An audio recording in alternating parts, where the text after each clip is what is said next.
Oh my God, इसको देखो। Class में किसी ने जिया की शर्ट के फटे कोने को पकड़कर कहा, लगता है ये सीधे सेल से आया हुआ एक खरीदो तीन फटे फ्री पाव वाला कपड़ा है। हैसियत है नहीं, पता नहीं कहाँ कहाँ से चले आते हैं। सब हंस पड़े। जिया ने शर्म से अपना स्कार्फ खींचकर फटा हिस्सा ढक लिया। मैं ठीक करवानी ही वाली थी। वो बुदबुदाई और शर्म से उसकी आंखें झुक गईं। समायरा की दोस्त बोली, अच्छा इतने पैसे हैं तुम्हारे पास गरीब कहीं की, पढ़ने की औकात नहीं, लगे एमबीबीएस डॉक्टर बनने। सब ठहाकों में डूब गए। बस करो, मिस्टर जोशी गुस्से से बोले। किसी के कपड़ों से उसका मजाक उड़ाना गलत है। सब शांत हुए, लेकिन कानाफूसी चलती रही। कितनी गरीब लगती है, इसके पास तो ठीक से पहनने के लिए कपड़े भी नहीं। सभी अजीब सी नज़रों से उसे देख रहे थे।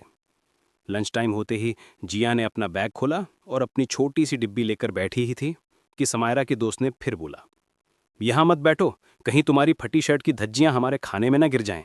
और इस बेंच को गंदा तो बिल्कुल मत करो, निकलो यहाँ से। सब फ्लिक हंसे और जिया चुपचाप उठी और वहां से चली गई। अगले दिन मिस्टर जोशी बोले, इस बार समाज शास्त्र प्रोजेक्ट में कुछ अलग करना है। आप सबको अपने पार्टनर के साथ 24 घंटे बिताने होंगे और आपने जो भी सीखा उसे लिखना होगा, पूरी फाइल सबमिट होगी। समायरा ने कॉन्फिडेंटली कहा, जिसे मैं मिलूंगी उसकी तो जिंदगी बन जाएगी। उसकी बातों में अहंकार साफ झलक रहा था।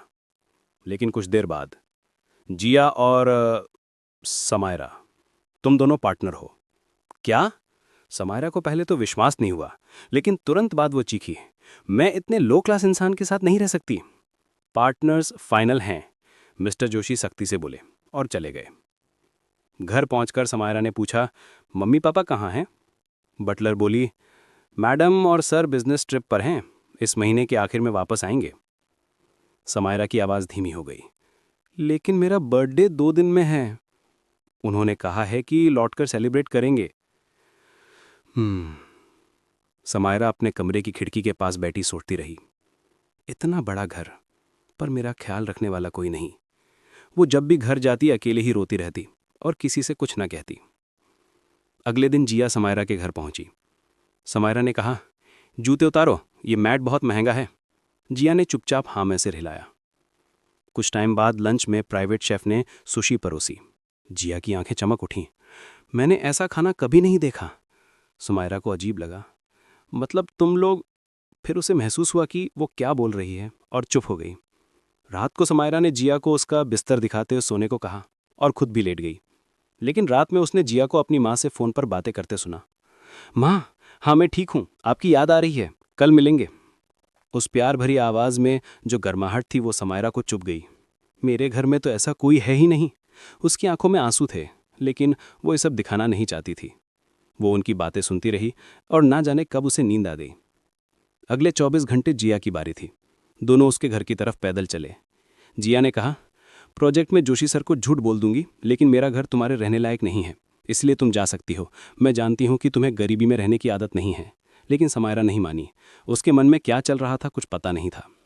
जैसे ही वो जिया के घर पहुंचे, समायरा ने देखा, छोटा पुराना लेकिन साफ सुथरा कमरा। ये तुम्हारा घर है? हाँ, और यही मेरा कमरा भी है। आज तुम यहाँ सोना, मेरी माँ ने बहुत प्रेम से तुम्हारा बिस्तर लगाया है। हम जितना कर सकते थे उतना ही कर पाए। मैं सोफे पर सो जाऊंगी। जिया की माँ किरण ने मुस्कुराकर कहा, बेबी, किसी दोस्त को पहली बार घर लाए हो? जिया लाल हो गई। माँ प्लीज। किरण हंस दी, छोटा घर है पर दिल बड़ा है। समायरा, आराम से रहना। समायरा ने कोई जवाब नहीं दिया और चुपचाप लेट गई। कुछ समय आराम करने के बाद किरण ने जिया से कहा, चलो डिनर करने चलते हैं। समायरा भी उनके साथ चल दी। डिनर में पड़ोसी भी आए। सब मिलकर हंसे, खेल खेले, कहानियां सुनाईं। समायरा को विश्वास नहीं हुआ, इतने छोटे घर में इतनी खुशियां कैसे समा सकती हैं। रात में जिया ने धीरे से कहा, स्कूल में कपड़े फटने वाली बात वो सच थी। वो शर्मिंदा होकर बोली, ये मेरे पास एक ही यूनिफॉर्म है, रोज इसे ही पहनती हूँ। समायरा ने बहुत हिम्मत करके पूछा, तुम इतनी गरीब हो? क्या तुम शुरू से ही ऐसे हो या कोई परेशानी है? और तुम्हारी माँ किरण, वो व्हीलचेयर पर क्यों है? ये सारी बातें किरण सुन रही थी। किरण ने बताया कि वो किसी कंपनी में काम करती थी। जिया के पिता के गुजर जाने के बाद सारी जिम्मेदारियां किरण पर ही थी। अचानक एक मशीन की गड़बड़ी सही करते वक्त करंट लग जाने से उनके पैरों में परेशानी हो गई और उसके बाद में वो कभी ठीक नहीं हो पाए। कंपनी ने उन्हें मुआवजा तो दिया, पर बहुत कम। तभी से किरण जितना भी अपनी बेटी के लिए कर पाती थी करती थी। मैं अपनी बेटी के हर सपने को पूरा करना चाहती थी। जैसे ही किरण ने कंपनी का नाम बताया समृद्धि, वैसे ही समायरा की आंखें खुली की खुली रह गईं। दरअसल समृद्धि उनके माता पिता की ही कंपनी थी, लेकिन वो अपने कानों पर विश्वास नहीं कर पा रही थी। उसने कुछ भी ना कहते हुए अपनी बात को आगे बढ़ाया। उसने कहा कि गरीबी भी जीवन में बहुत कुछ सिखाती है। मेरे पास बहुत पैसा है, लेकिन कोई भी मुझे प्यार नहीं करता। आप बहुत लकी हैं कि आप एक साथ हैं और एक दूसरे से इतना प्यार करते हैं। समायरा ने नरमी से कहा, फटे कपड़े इंसान को छोटा नहीं बनाते, लोग बनाते हैं, जिया नहीं। उसने ध्यान से देखा, क्योंकि उसे समायरा की बातों पर विश्वास नहीं हो रहा था कि एक ही दिन में ये लड़की इतना कैसे बदल सकती है। फिर थोड़ी देर बाद समायरा बोली, जिया, मेरा घर बहुत बड़ा है, पर दिल हमेशा खाली। जिया ने कहा, तुम अपने माता पिता से बात क्यों नहीं करती? वो सुनेंगे नहीं। कभी कोशिश की है? समायरा चुप हो गई। अगले दिन समायरा जब अपने घर पर थी तो उसको जिया की बातें याद आईं। समायरा ने बहुत हिम्मत करके अपने माता पिता से रोते हुए वीडियो कॉल की। मुझे आपकी ज़रूरत है, हर समय बिजनेस मीटिंग, और मैं कहाँ हूँ आपकी लाइफ में? मेरा जन्मदिन भी आपके लिए मायने नहीं रखता। माता पिता हैरान रह गए। ओ बेटा, हमें अंदाज़ा नहीं था, हम कल ही वापस आ रहे हैं। फिर पूछा, हम और क्या कर सकते हैं? समायरा बोली, जिया की माँ को जो चोट लगी थी वो आपकी कंपनी समृद्धि इंडस्ट्रीज़ की वजह से थी, और उन्हें बहुत कम मुआवजा मिला। उसके माता पिता की आंखें फैल गईं। हमें इसकी कोई जानकारी नहीं थी, हम तुरंत इसे ठीक करेंगे। अगले दिन समायरा जिया के घर पहुंची। उसने किरण आंटी को एक फाइल दी जिसमें बड़ा मुआवजा, लाइफ टाइम मेडिकल सपोर्ट और कंपनी की माफ़ी थी।